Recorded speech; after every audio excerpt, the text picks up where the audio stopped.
Here's how I taught a billionaire CEO to present on stage in front of 5,000 people. And just for context, the reason I say that, billion-dollar CEO, billionaire CEO, is because I think it's really cool.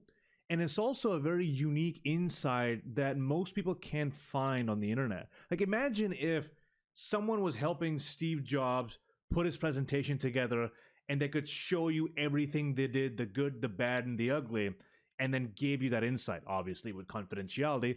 I think that's really cool. And that's why I'm documenting it. And I want to show you that this is what works at the highest level. So if you are presenting for your team or for your client, it's surely going to work at that level also. And just the tiny cool things that we did along the way. Okay, so to give you a little bit of a backstory, this CEO, a brand that you would recognize, if I said the name, for sure you would know. They needed help with an upcoming product launch presentation. So imagine your iPhone presentations, your Samsung keynotes, that type of deal. And they had already hired a keynote coach or whatever before. And they didn't really have the best experience, not because of the coach, but they didn't enjoy the process. So what had happened was they had a product launch coming up. This person wrote the entire speech. The CEO showed up, read the speech, and it sounded very robotic. And people just weren't emotionally invested in it. So he had heard about me from his team. He had watched my own content. So he said, okay, you know what? Let's give this Yasser guy a shot and see what he's like. So as I began talking to them, I realized that he was so passionate about the product. And I said, okay, just because I want to see what the last presentation was like, just say it to me like you did before. And the moment he started saying the previous presentation, he was reading from the script, all of that passion went right out the window. Why? Because he was reading from a script, words that he didn't come up with, the speech writer, they came up with the words. So there was a disconnect between his passion and what was on screen, what he was reading. So I said, okay, I understand it. Afterwards, I started to get information about the product. What is it that we're launching? Why are you so passionate about it? Just because if I can see what the CEO is passionate about, I can try to convey that more to the audience. So when I got a better understanding of that, I said, okay, clearly this passion needs to come across on stage. We can't have you reading a script. The first thing we did, we scratched all of the previous material and we just began. Right from the start. And I said, okay, tell me the story of how you developed this new version of the product, because it's a fairly old company. And they said, okay, we realized we were here and there was this opportunity and we partnered up with this person and then we talked to this person and there was this problem. And when I'm gathering all that data, I dump it onto my iPad. I'm taking all the notes down. And then once I have, okay, there's this story, there's this product, there's this problem, then I start rearranging it. Okay, what if we started the story here? We started a story where someone interacted with your product, had this problem, and then you realized you had to come up with a solution of that problem, and things weren't going well when you were developing it, or people weren't responding the right way, and then you made this adjustment, and all of a sudden everyone loved it. So I was moving these parts around, and the most important thing is, when I'm working with a client, it has to sound good to them. So I always say, this is what I'm thinking. If I'm in the audience, this would resonate with me. Am I on the right track? 50% of the time, they would say, you know what? That's a really good idea. The other 50% of the time, they would say, actually, no, but what you said reminded me of that. So I don't want to feed them the words. I want them to feed me the words. I'm just directing them. I'm like Watson in front of Sherlock, right? Sherlock is a detective. He solves the cases. I just say things that help my clients get ideas and find the thing that they really want to talk about. So this process of iteration, we did for about 2 days, and we dumped all these ideas. I am a big believer in iteration through verbalization. What does that mean? Sounds fancy, but I like to say it a lot. You say the words out loud. You see what comes out, and then you put it into paper. You change it up on paper. Then you verbalize it again. Believe it or not, I actually learned this from stand-up comedy. When I was writing jokes on a piece of paper, okay, Yasser, just write the funniest joke for stand-up comedy. It would take me forever, and then when I would finally say the joke out loud, it wouldn't sound funny, but it would sound written. So my coach at the time, he advised me, say it out loud first and just do it again and again. Eventually your mind will make the connection and you will find the punchline to the joke. So that's what I would do. I would come up with the initial setup of the joke. I would say it a bunch of times and I would automatically just find the punchline. Or I would say something funny once or funny twice, and then I would bring it into the script. So similarly, I would get my client and I would say, okay, tell me that story about this aspect of the product again. Tell me the story about this feature of the product again. And then they would verbalize it and they would start to say one or two sentences where I say, oh, that sounded really good. Let me write that down. And I'd write that down. Okay, say that again. And they would tell me the story again. Okay, you know what? The last time you said it, it sounded better than the way you said it now. Let's move this phrase here. So can you see how we are now iterating and working on the speech by verbalizing? And a big mistake that many people make is they just glue themselves to the script. I need to write the entire thing down and then I will rehearse. No, no, no, no, no.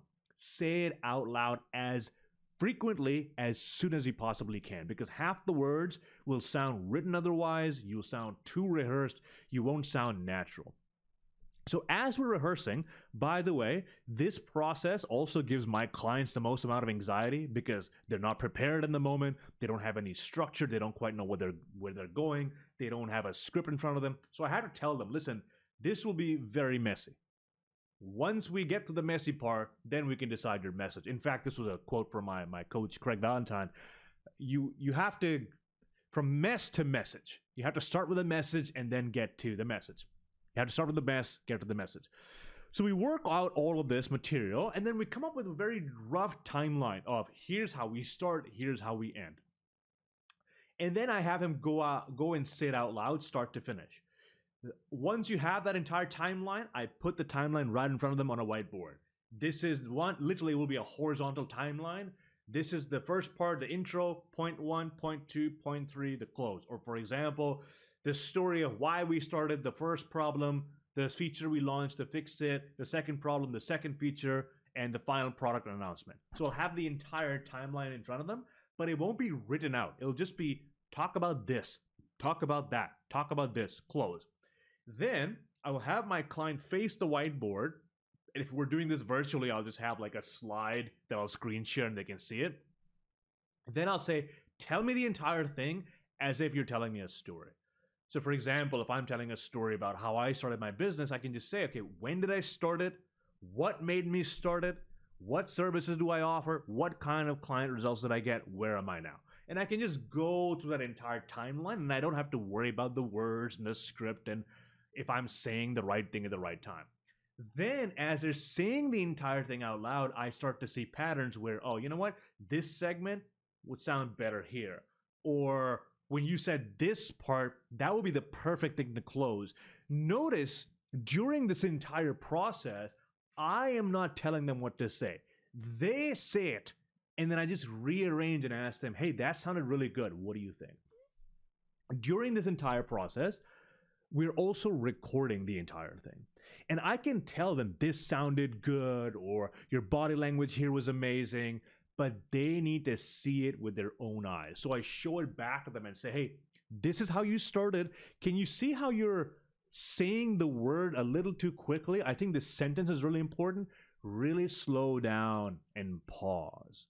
And then they will say, oh, that's what you meant. Because if I say just pause, they don't quite know how long is a pause. Am I not pausing already? I feel like I'm pausing really long in my head. When I show them the video back, then they say, oh, that's what you meant. Pause a little bit long. Oh, I got you. Because now they can see it and they have a vivid understanding of what I mean. Once we have decided the rough draft of it, the rough timeline, we settle on the structure. This is the start. This is the end. Let's change up some of the things in the middle. Now we begin rehearsing more and more and more. So I just say, start from the top again, start from the top again. All they have in front of them is the structure. We do this for about 5-10 hours over and over, and we get a very clear through line, and we get certain words and phrases that are coming up again and again that sound really good. So then we write that down into a script. Now, if you are someone who you're stepping on stage and you don't really need to memorize every single word. You can afford to just know the stories individually and know the structure of the story. So, for example, this is the character, this is the problem, this is how they overcame it, and you can afford to go on stage and just say it. For these big keynotes, especially product launches, it is simply too big of a risk to rely on memorization. So even if you rehearsed it 100 times, there's still the chance that you might step on stage and blank out, or you might lose the order of what to say, or the slide behind you is talking about something else because usually they're not controlling the slide themselves. Someone else is controlling the animation. The order might be off and you might throw everything off. So we need to have a teleprompter in front. So with him, I noticed there was this issue where whenever he has a script in front of him, he becomes robotic. But if he's speaking by himself, he's doing amazing because he has this passion. So we needed a healthy balance of that. So what I did with him was when we were practicing, I would just hold up like a cue card. And the cue card would say, talk about this point, or talk about this product, talk about this feature. That way he could just look at it and feature number one, okay. And then he could just talk about that. Then I would hold up the next cue card, feature number two. He could look at it, okay, and he would riff off of it. So he knew the flow of it, and he could follow the flow based on the cues that I was giving him, but he could riff off of it. He wasn't so memorized and rehearsed with every single word. And if you've ever been nervous about a presentation, most people get nervous because they think they'll forget, they'll blank out, and they won't know the exact thing to say because they've memorized it. Or they want to say the thing exactly how they're reading it from a script. So if you just have the structure down, where you know for a fact, I will always know what to talk about. I can go here and there with my words, no issue. I'm not as nervous anymore. So that way I gave him a structure. So now what we would do, I would stand in front of him with the cue cards, and I would just change. Like, okay, we're talking about this part, talking about that part. And I would specifically give them instructions. Just look at it one time.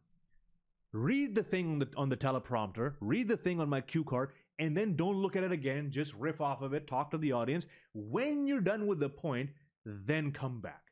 The issue with this is, if they read what's on the teleprompter and they're still looking at the teleprompter, they might not be finished with their thought, and the teleprompter changes to the next message, and now all of a sudden, before they finish their thought, they're moved on to the next thing. You see what I'm saying? So now it cuts out on what they want to say, and it favors the agenda of the teleprompter. So that's why I say, read it, talk about whatever, come back, read the next thing, talk about whatever. That way you're also not distracted. So we found this system. It worked really well for him. He managed his passion. He managed his anxiety, rehearsed it over and over again. We must have done, how much? I think 30, 40 hours of work. All I would do is, if I'm there in person with him, I would just have him rehearse over and over again.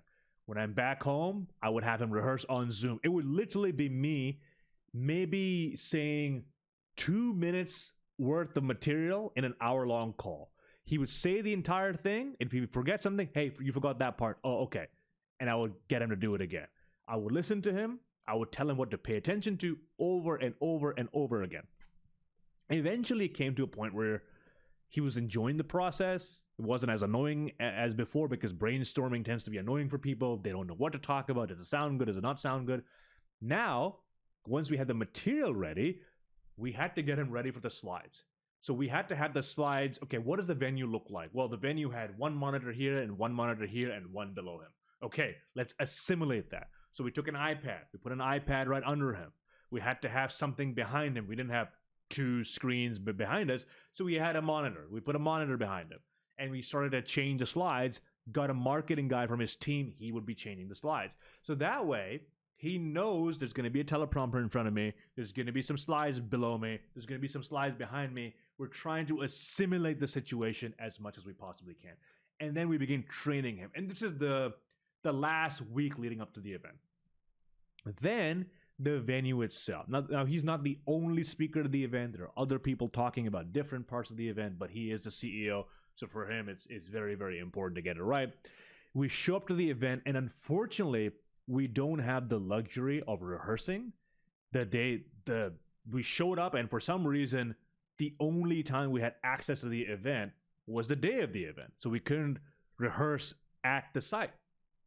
So what I did was I pulled up images of what the venue would look like, and I just told them, hey, when you're here, stand on this side of the stage, make sure you're not in front of the screen. Notice how the screen is very low, so if you stand in front of the screen, that's going to object. So make sure you're on the side here and there, blah, blah, blah.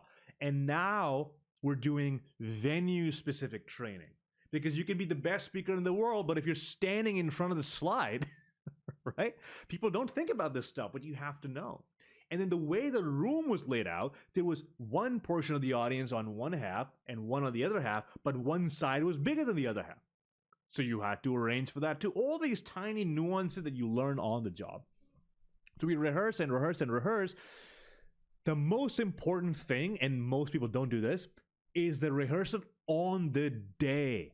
So if you think of your favorite athlete, let's say you are Novak Djokovic and you're playing tennis, right? You've practiced tennis the entire year. But what do athletes do before the match starts? Even if you're playing football, what do? You kick the ball around. You warm up every single time. And this is something I see so many speakers skip. They wake up on the day, they're cold, they haven't moved their mouth, they haven't primed their brain with all the material they'll say on the day. And then they step on stage and their mouth is dry, the words don't come out right, and all of those months of practice, they don't quite deliver. So that's why, with the client, I had him wake up at 5:30 a.m. I got up early in the morning. We got on a Zoom call, did the rehearsal again and again and again. We did it about 3.5 times, at which he said, Yas, I'm going to go get breakfast, and I'm going to tune out. Perfect. Went, got breakfast. Right before he was about to step on stage, I said, if you have time, just give me a call. I'm just going to get you to do the first 5 minutes. So he called me literally backstage, and I said, okay, say it to me on loudspeaker like you would say the first 5 minutes. And he just runs through it. And he knows he has a teleprompter, but he just needs to feel comfortable. And I say, okay, man, go step on stage and crush it. Steps on stage. By the way, for me, this is the most anxiety-provoking moment ever, because they're on stage and I'm just looking at the clock and I don't know what's happening, and I won't know till he's done and all of the event wraps up. So I'm just waiting. Hopefully it goes well. Finally, he calls me and says, hey, it went amazing. It was really good, exactly how we planned. And every so often, things happen that don't exactly work out. So for him, the person changing the slide, he changed one or two of the slides a little bit too early, but because we had riffed off of it so much, because he wasn't glued to the material, he could go on for a couple of more seconds till he caught on to what the person on the slide was changing. So this process, it started off with building the trust with the client, so they trust me. I'm not feeding them the words, they're feeding me the words. I get them familiar with the material over and over and over again till they feel good about it. They're also ready to present themselves, even if there's a technical error of some sort. We don't focus on memorization. We also don't focus on going completely cold on stage, because the risk is simply too high.